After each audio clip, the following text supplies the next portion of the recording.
Polda Jabar bocorkan kejanggalan kasus Vina Cirebon. Memang ada instruksi. Yang dorong kan undang-undang, perintah undang-undang, kalau tidak cukup bukti harus dikeluarkan dan dihentikan penyidikannya. Itu penahanan ya. Kalau saya jadi jadi Jawa Barat selaku penyidik, misalnya saya di Reskrim Jawa Barat, Kadit Sirom Jawa Barat, daripada ini di SP3 duluan, saya tangguhkan dulu penahanan. Iya. Status masih tersangka. Tanpa dimohon, ya nggak dihentikan masih kan.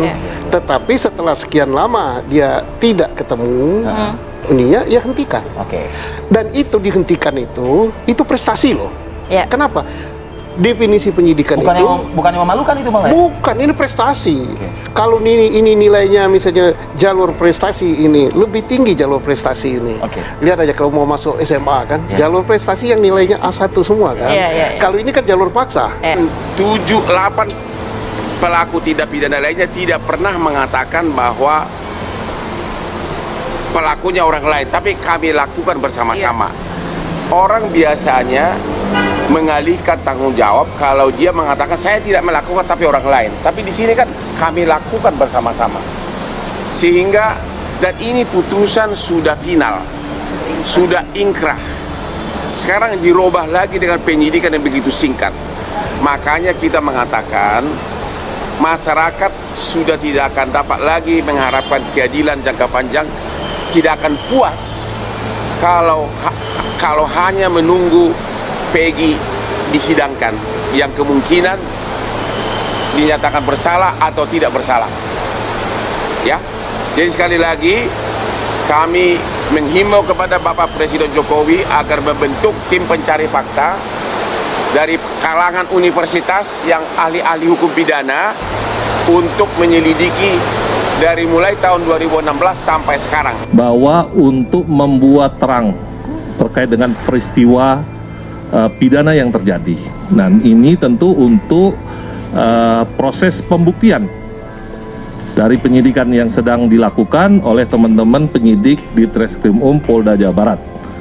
Ya, tentu ya dalam prosesnya kami butuh waktu. Dan apabila ada pihak yang keberatan, tentu akan menjadi penilaian tersendiri dari tim psikologi, dan tidak bisa kami yang menentukan apakah boleh atau tidak, karena ini tergantung dari ahli psikologi yang sedang melakukan pemeriksaan secara psikologi forensik. Ketika perkataan atau pernyataan ternyata tidak bersesuaian dengan kenyataan, itu adalah indikasi kebohongan.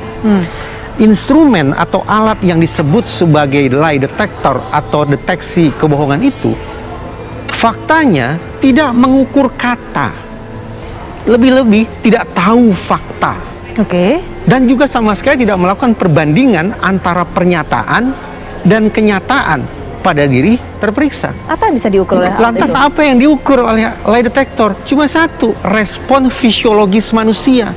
Degup jantung, suhu badan, lebaran pupil, dan indikator-indikator fisiologis lainnya.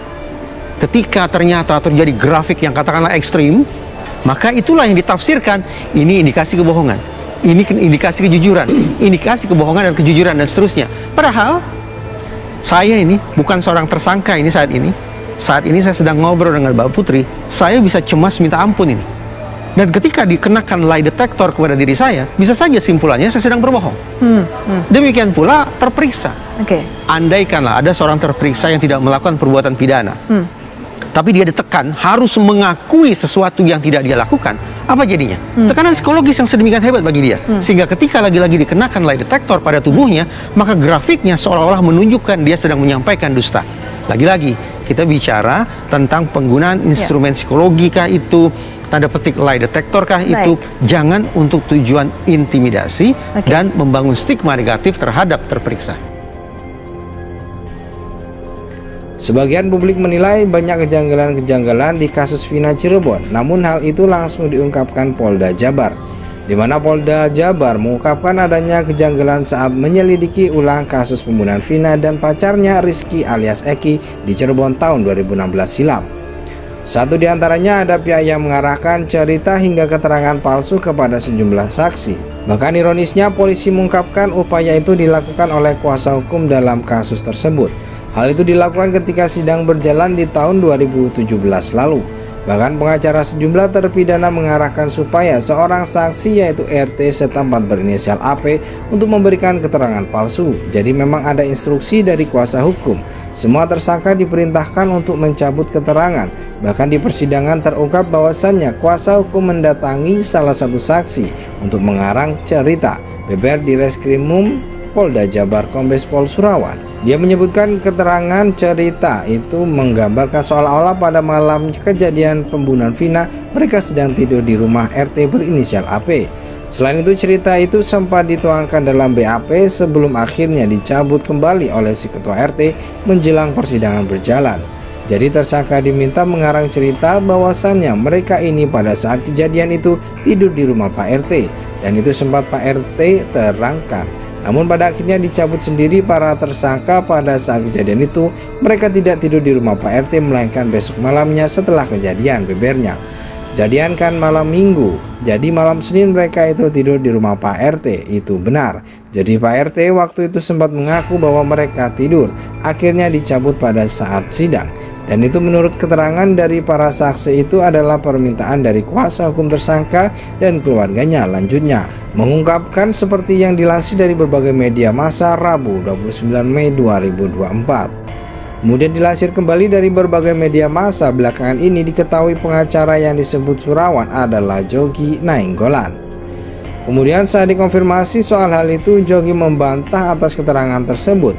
Jogi justru mengatakan bahwa ketua RT berinisial AP itulah yang telah mengarang cerita. Sebab ia memastikan pada malam kejadian pembunuhan Vina, para kliennya sedang tidur di rumah RT tersebut. Bohong justru dia yang berbohong. Kejadiannya itu ketika anak-anak muda ini sedang nongkrong di depan warung Bu N. Salah satu anaknya Pak RT itu ikut ngumpul di situ karena mereka di situ gaduh. Bicaranya kenceng, ribut, kemungkinan mengganggu ketenangan Ibu N yang mau tidur. Jadi mereka semua pindahlah ke rumah RT bersama anaknya, kata Jogi Nainggolan seperti yang dikutip dari berbagai sumber Rabu 29 Mei 2024. Akhirnya mereka tidur di sana sampai besok paginya. Jadi pas kejadian mereka hanya ada di dua tempat, di depan rumah Ibu N dan di rumahnya si Pak RT ini. Lanjutnya menjelaskan, bahkan ia mengaku berani mempertanggungjawabkan pernyataannya sebab pada malam penangkapan para kliennya anak RT berinisial AP pun turut dibawa untuk diperiksa polisi.